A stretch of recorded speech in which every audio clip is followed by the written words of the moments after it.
Dubai में अभी अभी थोड़ी देर पहले ईरान ने बड़ा हमला किया है। ड्रोन हमलों से दुबई को दहला दिया गया। फाइनेंशियल सेंटर पर ईरानी आर्मी का अटैक हुआ है। और आपको बता दें, ये इमारत दुबई के मशहूर बुर्ज खलीफा के पास की इमारत है। फाइनेंशियल सेंटर की इमारत को निशाना बनाया है। ईरान के ड्रोन ने इस बिल्डिंग को किया है हिट।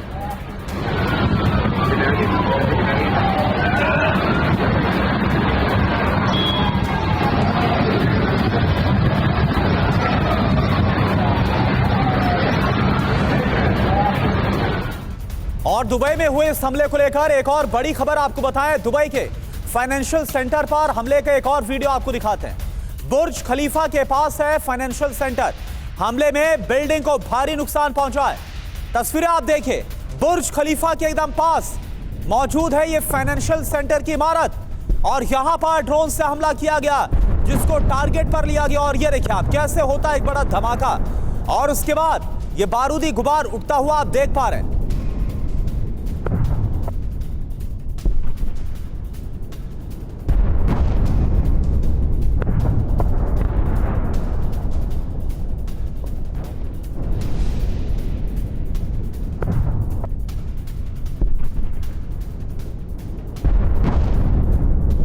तो दुबई में ये बड़ा हमला था। दुबई के दूसरे इलाकों में भी ईरानी हमले हुए हैं। ये खबर सामने आ रही है। ईरानी ड्रोन्स ने दुबई में तबाही मचानी फिर से शुरू की है। ड्रोन हमले के बाद कई इलाकों में आग लग गई है। ये तस्वीरें आप देखिए और इस तस्वीर पर अगर आप गौर करेंगे तो दुबई का बुर्ज खलीफा एमआर की वो इमारत जो दुबई की पहचान मानी जाती है वो भी आपको नजर आएगी और साथ ही साथ वो इमारत जिसे ईरानी ड्रोन ने हिट किया है, फाइनेंशियल सेंटर की इमारत, वो भी आपको क्लियरली नजर आ रही है। किस तरह से ड्रोन ने इस इमारत को हिट किया है, उसके बाद खासा नुकसान हुआ है। ये तस्वीरें कैमरे में कैद हुई हैं। ड्रोन हमलों से एक बार फिर दुबई दहला है। बुर्ज खलीफा के पास मौजूद फाइनेंशियल सेंटर पर अटैक किया गया। हमले से जुड़ी 3 तस्वीरें, 3 वीडियोस इस वक्त आपके सामने हैं। ईरानी ड्रोन्स ने दुबई में एक बार फिर तबाही मचाई। और एक और बड़ी खबर, अमेरिका इजराइल की तरफ से लगातार बमबारी जारी और वहीं अमेरिका और इजराइल के ठिकानों पर एक बार फिर से ईरान ने बड़े हमले को अंजाम दिया। ऐसा पलटवार सोचा भी नहीं होगा इजराइल और अमेरिका ने। ईरान ने मिसाइल और ड्रोन से एक बार फिर से हमला किया है। 44वें राउंड के हमले का यह वीडियो ईरान की तरफ से जारी किया गया है। ये देखिए आप।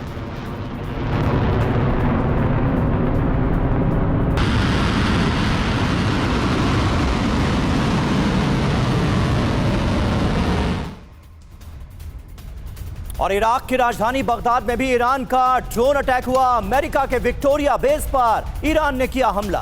अमेरिकी डिफेंस सिस्टम ये हमला रोकने में नाकाम रहा और इस जंग के दौरान लगातार ऐसी खबरें सामने आ रही हैं जिसमें यह पता चल रहा है कि अमेरिकी जो एयर डिफेंस सिस्टम है वो कई जगहों पर नाकाम साबित हुए हैं। पैट्रियट और हार्ड एयर डिफेंस सिस्टम जैसे घातक एयर डिफेंस सिस्टम की हवा निकलती हुई कई जगहों पर नजर आ रही है और Iran in air defence system की मिसाइलों को भेदते हुए हमला करने में कामयाब हो रहा है।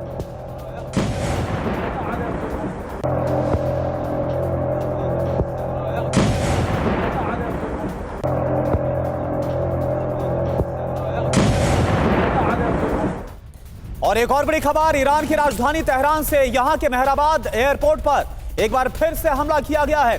इजरायली हमले के बाद भीषण आग लग गई। दिखाते हैं आपको तस्वीरें। ये देखिए आप किस कदर नुकसान पहुंचा है। KC-747 एरियल रिफ्यूलिंग टैंकर में आग लग गई। एयरपोर्ट पर कई रिफ्यूलिंग टैंकर पर आग लगी है और पहले दिन से ही लगातार जो मेहराबाद एयरपोर्ट है वो इजराइल और अमेरिका के निशाने पर है। तो देखिए, मुश्तबा खामनेई के पहले बयान, पहली धमकी के बाद ऐसा लग रहा है कि IRGC के हमले और ज्यादा आक्रामक हो गए हैं और बड़े पैमाने पर उन तमाम जगहों को, खाड़ी देशों में अमेरिकी बेसिस को निशाना बनाता हुआ ईरान नजर आ रहा है। अमेरिका, इजराइल और ईरान के बीच जंग ऐसा लग रहा है कि अब महाविनाश की ओर रुख कर चुकी है। खाड़ी में अभी जो कुछ भी हो रहा है वो आने वाले विध्वंस का ट्रेलर मात्र है, क्योंकि ईरान ने दावा किया है कि उसने प्लान का अगला चरण भी तैयार कर लिया है, जिसके तहत उसने अमेरिका के एयरक्राफ्ट कैरियर पर हमला करना शुरू कर दिया है। बिल्कुल, इधर अगर बात करें, ईरान ने होर्मुज को बंद कर दिया और यहां से गुजरना अब खतरे से खाली बिल्कुल नहीं है। जो भी जहाज इस रूट से जाने की कोशिश करता है उसे ईरानी बारूद का सामना करना पड़ रहा है। और इन सब के बीच खबर यह है कि अमेरिका ने होर्मुज स्ट्रेट से गुजरने वाले टैंकर्स को सुरक्षा देने से भी अब इंकार कर दिया। इस बीच एक बहुत बड़ी खबर क्या सामने आ रही है? अमेरिकी एयरक्राफ्ट कैरियर पर हमला हुआ है, यूएसएस अब्राहम लिंकन पर एक बार फिर से ईरान की तरफ से हमले का दावा। अब्राहम लिंकन पर मिसाइल और ड्रोन से एक साथ हमले को अंजाम दिया गया। आईआरजीसी का एयरक्राफ्ट कैरियर पर हमले का दावा। हमले के बाद पीछे हटा है अब्राहम लिंकन, यह आईआरजीसी की तरफ से दावा। तो देखिए, ये जंग का एक बड़ा टर्निंग पॉइंट साबित हो सकता है। मुश्तबा का बारूदी इंतकाम, अब्राहम लिंकन पर सीधे प्रहार। अब्राहम लिंकन का क्या हुआ है, ये पीछे क्यों हट गया, तमाम खबरें इसे लेकर सामने आ रही थी। अब आईआरजीसी ने दावा किया है कि इस एयरक्राफ्ट कैरियर पर मिसाइल और ड्रोन से हमला किया गया है। ईरान से 340 किलोमीटर दूर ओमान सागर में यह अटैक हुआ। हमला सटीक रहा, एयरक्राफ्ट कैरियर ने काम करना बंद किया। मिसाइल ड्रोन अटैक से अब्राहम लिंकन को भारी नुकसान पहुंचा है। हमले के बाद यूएसएस अब्राहम लिंकन पीछे हट गया है, यह दावा आईआरजीसी कर रहा है। बिल्कुल समीर, यानी जिस अब्राहम लिंकन और युद्धपोत की धौंस अमेरिका दिखा रहा था उसको नुकसान पहुंचाने का दावा। अब्राहम लिंकन को अभी तक 5 बार टारगेट किया गया, यह ईरान की तरफ से दावा किया गया और इस बार इस कदर नुकसान पहुंचाया गया है कि इसके बाद अब्राहम लिंकन को पीछे हटना पड़ा है। जी, और हमारे साथ तमाम खास मेहमानों का एक बड़ा पैनल इस वक्त जुड़ चुका है। मेजर जनरल वीके दत्ता हमारे साथ मौजूद हैं, कर्नल यूएस राठौर हमारे साथ मौजूद हैं, सुशील कुमार सिंघल जी पूर्व राजदूत हैं, वो हमारे साथ जुड़ चुके हैं। लेकिन सबसे पहले आपको लिए चलूंगा इजराइल के तेल अवीव, जहां से हमारे सहयोगी मनीष झा इस वक्त लाइव जुड़ चुके हैं। मनीष, ये कितना बड़ा हमला है? यूएसएस अब्राहम लिंकन से कोई हमले क्यों नहीं हो रहे हैं? इसकी पोजीशन कहां है? इसका नाम हमलों में क्यों नहीं आ रहा है? तमाम सवाल उठ रहे थे और अब आईआरजीसी ने बताया है कि हमने हिट किया है यूएसएस अब्राहम लिंकन को और यह काम करने लायक नहीं बचा है, पीछे लौटा है। क्या अपडेट है इसे लेकर और यह कितना बड़ा टर्निंग पॉइंट है आपके हिसाब से? बिल्कुल समीर, इसमें कोई दो राय नहीं कि यूएसएस अब्राहम लिंकन, जिसे आप अमेरिका की आन बान शान का प्रतीक कह सकते हैं, और डोनाल्ड ट्रंप तो वाकई में बता रहे थे कि उसने कितना बड़ा एयरक्राफ्ट कैरियर भेजा है ईरान को चकनाचूर कर देने के लिए, नेस्तनाबूद करने के लिए। लेकिन जिस तरह की खबर आई है, जिस तरह के दावे ईरान की तरफ से किए जा रहे हैं, उससे साफ तौर पर पता चल रहा है कि ट्रंप के अहंग को कितनी बड़ी ठेस पहुंची है। अरब सागर में मौजूद था USS Abraham Lincoln. 3 aircraft carrier जो ट्रंप ने ईरान को ख़त्म करने के लिए भेजा था, उसमें उसको लीड कर रहा था यूएसएस अब्राहम लिंकन। लेकिन अब जानकारी आई है कि उसे बुरी तरह से नुकसान पहुंचा है।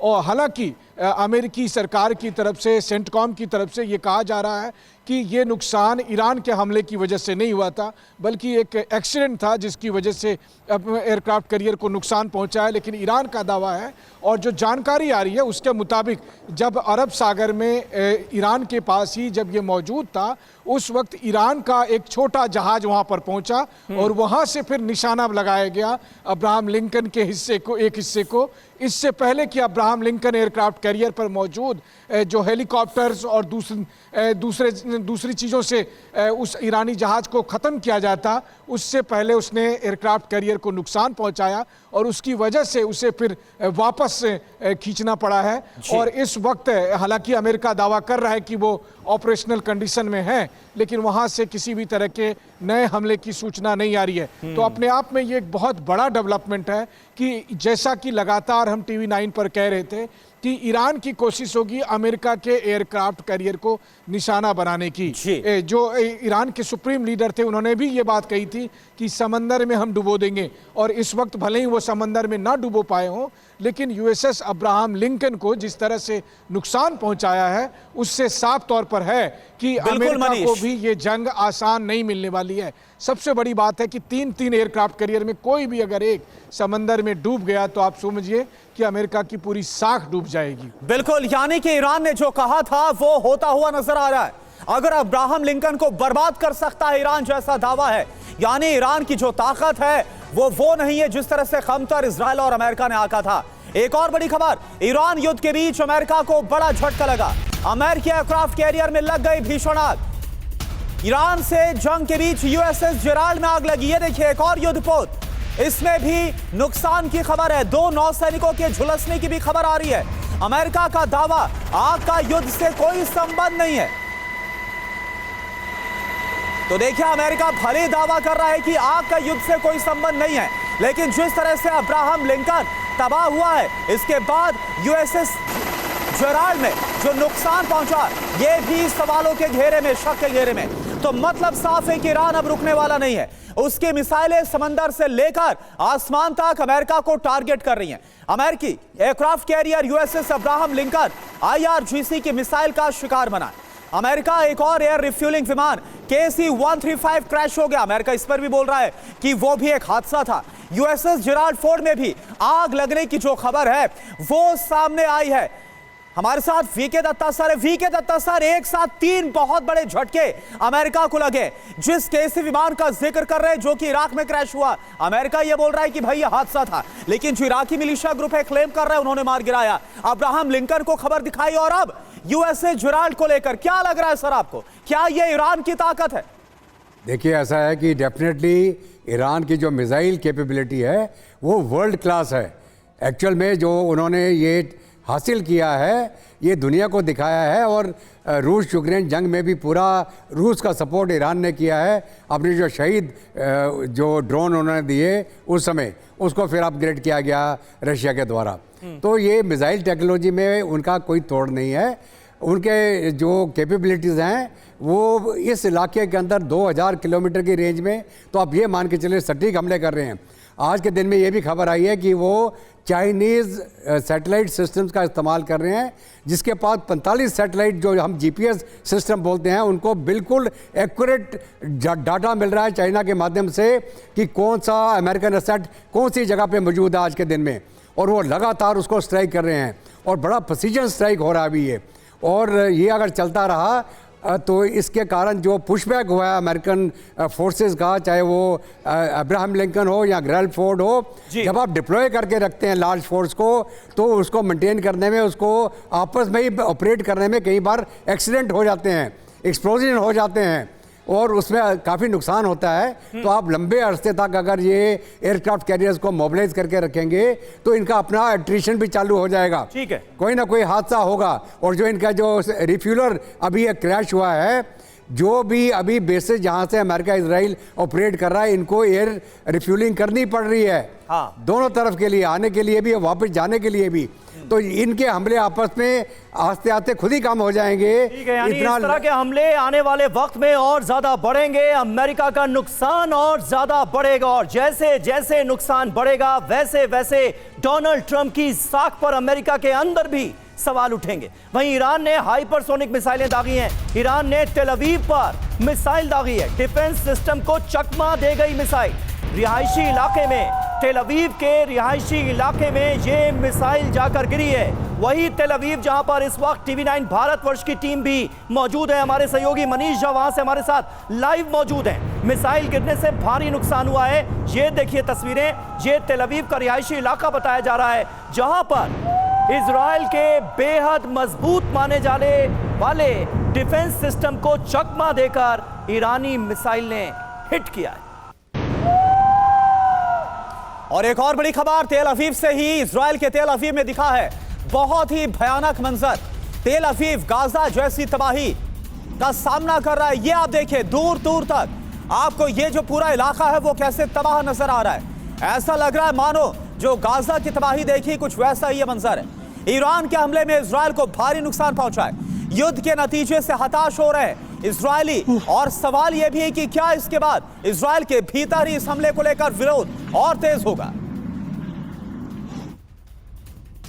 और उत्तरी इराक के एरबिल हवाई अड्डे के पास भी हमला हुआ है। फ्रांसीसी सैन्य अड्डा था यहां पर, और इसे ईरान ने ड्रोन अटैक करके तबाह किया है। और ईरानी ड्रोन अटैक में 6 फ्रांसीसी सैनिकों की जान गई है। ये बड़ी खबर है। फ्रांसीसी सैन्य अड्डे को ईरान ने यहां टारगेट किया है और 6 फ्रांसीसी सैनिकों की इस हमले में जान चली गई, वो मारे गए। और एक और बड़ी खबर हॉर्मुज़ स्ट्रेट को लेकर। हॉर्मुज़ स्ट्रेट पर अमेरिका का यू टर्न सामने आया। अमेरिका ने जहाजों को सुरक्षा देने से अब इंकार कर दिया है। अमेरिका के ऊर्जा सचिव क्रिस राइट ने कहा, हम अभी जहाजों को सुरक्षा देने के लिए तैयार नहीं है। ट्रंप ने कहा था हॉर्मुज़ स्ट्रेट में जहाजों को सुरक्षा अमेरिका देगा। आपको याद होगा कि अमेरिका ने बोला था कि बेधड़क, बिना चिंता के आप अपने टैंकर्स को वहां से गुजारिए, कोई दिक्कत नहीं है। लेकिन खुद अमेरिका के 2 टैंकर्स तबाह हो गए। और अब ये बयान।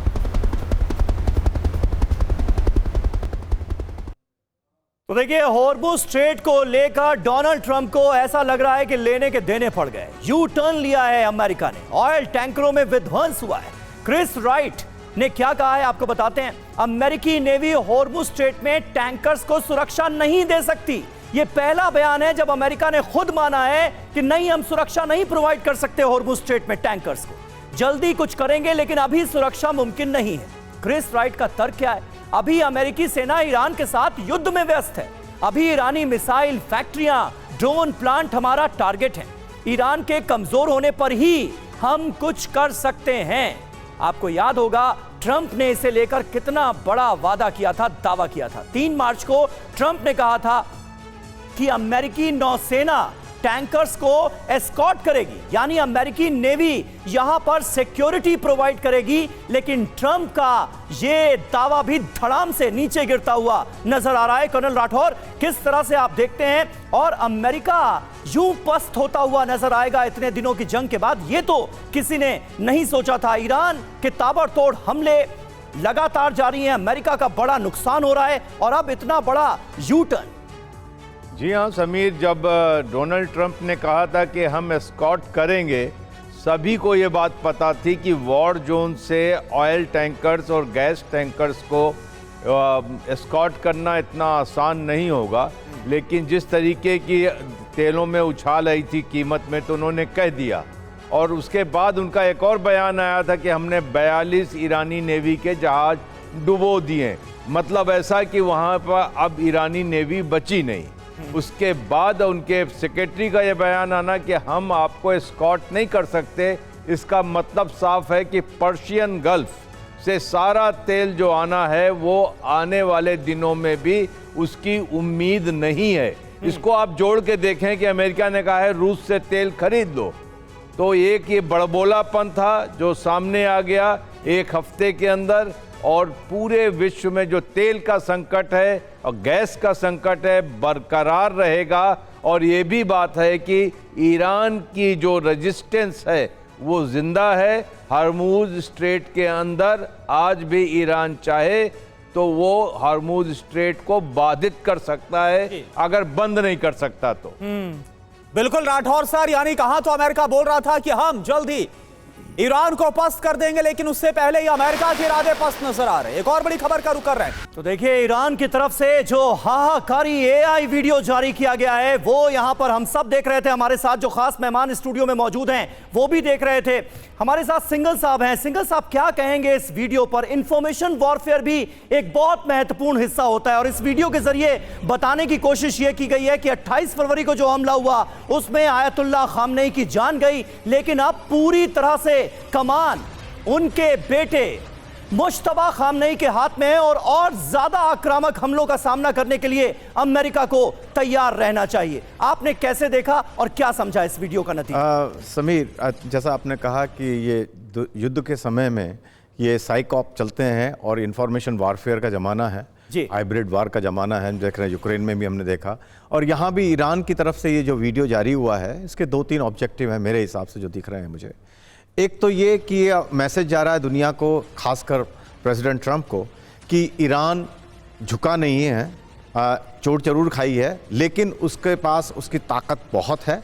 और उन्होंने कहा खामनेई इज़ बैक, मींस उनका बेटा, उसके बाद में तस्वीर भी दिखाई उन्होंने उनके बेटे की, कि जो कंटिन्यूटी है दिखा रहे हैं कि हम ईरान में लीडरशिप की कंटिन्यूटी है। जो उम्मीद थी, जिस तरह से प्रेसिडेंट ट्रंप प्रोजेक्ट कर रहे थे कि जो है ईरान को जो है इंटरनली ब्रेक ख़त्म हो जाएगा, वो इंटरनली कोलैप्स हो जाएगा, वो दिखा रहे हैं वो नहीं हुआ है। और हम पूरी तरह से उसका जो भी हमारे को नुकसान पहुंचाने की कोशिश करी जा रही है उसको हम बदला लेंगे। और जिस तरह से उन्होंने उसको प्रोजेक्ट किया है, I think it's a very good, psychologically बहुत ही अच्छा उन्होंने एक तरीके से किया है। तो वो ना केवल दुनिया को दिखा रहे हैं बल्कि इंटरनली भी मैसेज है, क्योंकि वहाँ पे जिस तरह की खबरें आ रही हैं कि वहाँ इंटरनली भी थोड़ा इशू चल रहे हैं, तो ये दोनों तरह का मैसेज इसमें किया गया है कि रिजीम कंटिन्यूटी है, इसमें आपको कोई चिंता की आवश्यकता नहीं है और हम जो है पूरी तरह से मजबूत हैं। और जिस तरह की इसका बयान भी आया है इनके सुप्रीम नए लीडर का, उसमें भी उन्होंने बिल्कुल एकदम डिफाइंट है और वो कह रहे हैं जिस तरह की उन्होंने कंडीशन लगाई है वो बड़ा इंटरेस्टिंग है उन्होंने। ठीक है, बिल्कुल सर, क्योंकि ईरान ने बोला है कि अगर आपको किसी भी तरह से युद्ध को रोकना है तो हमारी ये शर्त है। देखिए, तेल अफीफ का रुख करते हैं हमारे संवाददाता मनीष झा, वहां से जुड़े। मनीष, एक तरफ तो अमेरिका लगातार कहता रह गया, डोनाल्ड ट्रंप रोज ये बार बार रटते रह गए कि सरेंडर कर दो, अभी हार मान जाओ, लेकिन इस वीडियो में तो कुछ और बता दिया गया है ईरान की तरफ से। आपने भी वीडियो देखा होगा, आपने कैसे इसको समझा?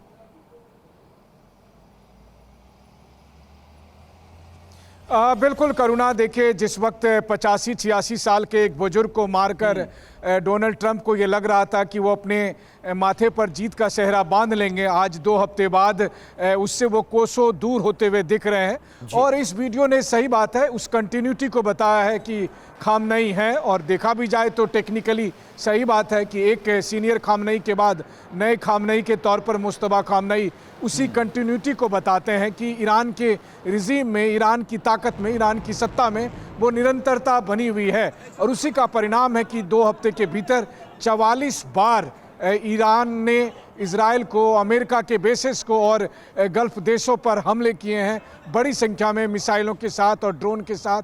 और उससे काफ़ी नुकसान इजराइल, अमेरिका और सहयोगी देशों को पड़ा भी है। तो 2000 साल पहले चाणक्य ने कहा ही था भारत में कि कभी भी दुश्मन को आप कमज़ोर मत समझिए, जब आप दुश्मन को कमज़ोर समझने की गलती करेंगे तो उसकी कीमत आप चुकाएंगे। और वो कीमत आज चुकाई जा रही है, चाहे वो USS अब्राहम लिंकन के तौर पर हो, KC-135 के तौर पर हो, या 3 फाइटर जेट के तौर पर हो, 7 अमेरिकी सैनिकों के तौर पर हो, या अरबों खरबों रुपए के संपत्ति का नुकसान, चाहे इजराइल में, अमेरिका के बेसिस पर, या फिर दुबई जैसे जो आप कहें कि फाइनेंशियल कैपिटल पर पड़ रहा है। लेकिन इन सब के बीच में फिर वही बात है कि ये जंग अभी रुकने का नाम नहीं ले रही है। अरब सागर से लेकर भूमध्य सागर तक लगातार इसके निशान दिख रहे हैं। कोई दिन, कोई रात ऐसा नहीं है जब तेल अवीव में साफ तौर पर उसकी दहशत नहीं देखी जाती है, जब ईरानी मिसाइल आते हैं और इजराइल के लगभग 1 करोड़ लोगों को बिस्तर छोड़कर बंकर में जाना पड़ता है। तो वैसी स्थिति में सबको बस यही उम्मीद है कि काश ये जल्दी खत्म हो, लेकिन खत्म होने का ये नाम ले नहीं रही है। और इसको कौन रोक पाएगा, इसके बारे में किसी को अंदाजा तक नहीं है। बिल्कुल बिल्कुल सही बात है। और जिस तरह से अमेरिका और इजराइल ने ईरान पर यह जंग थोपी, इसका ये नतीजा भी निकल सकता है। इस कदर रिटेलिएशन ईरान की तरफ से हो सकता है कि कई बार ऐसा लगे कि ईरान भारी पड़ रहा है।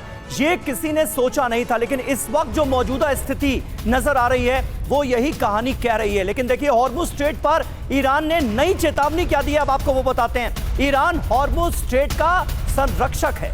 ईरान के विदेश मंत्रालय की तरफ से कहा गया है कि हॉर्मुज स्ट्रेट को बंद करने के पीछे अमेरिकी हमला वजह। हॉर्मुज स्ट्रेट की सुरक्षा बेहद जरूरी है, ये ईरान के विदेश मंत्रालय का बयान सामने आया है हॉर्मुज स्ट्रेट को लेकर। और देखिए आप, एक और बड़ी खबर, ईरान के अराक शहर पर IDF ने किया है एक और बड़ा हमला। भयंकर विस्फोट के बाद दहल गया अराक शहर। विस्फोट के बाद कई इमारतों में आग लग गई, ये देखिए आप।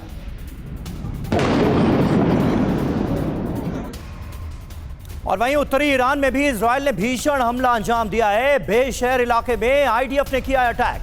हमले के बाद आग लग गई और भारी तबाही मची है, ये खबर आ रही है।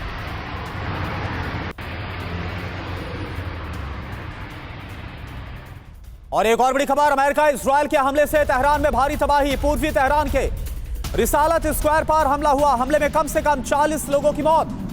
रिसालत स्क्वायर के पास कई इमारतें तबाह हो गई, ये देखिए आप। और लेबनान के बेरूत में भी एयर स्ट्राइक हुई है। इजरायली एयरफोर्स ने ये स्ट्राइक की। हिजबुल्लाह से जुड़े ठिकाने यहां ध्वस्त किए गए।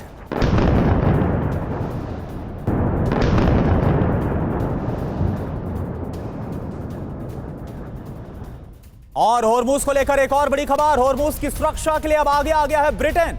जहाजों की सुरक्षा के विकल्पों पर अब ब्रिटेन भी विचार कर रहा है। ब्रिटेन के रक्षा मंत्री जॉन हीली का बयान, सहयोगी देशों के साथ सुरक्षा पर विचार। और अमेरिकी प्लेन क्रैश में इराक से बड़ा दावा किया गया है। इराकी मिलिशिया ने हमले का दावा किया है। ईरान समर्थित मिलिशिया ने बाकायदा इसका जिम्मा लिया है। अमेरिकी जो प्लेन क्रैश हुआ है वो इराकी मिलिशिया की तरफ से हुए हमले में क्रैश हुआ है, ये कहा गया।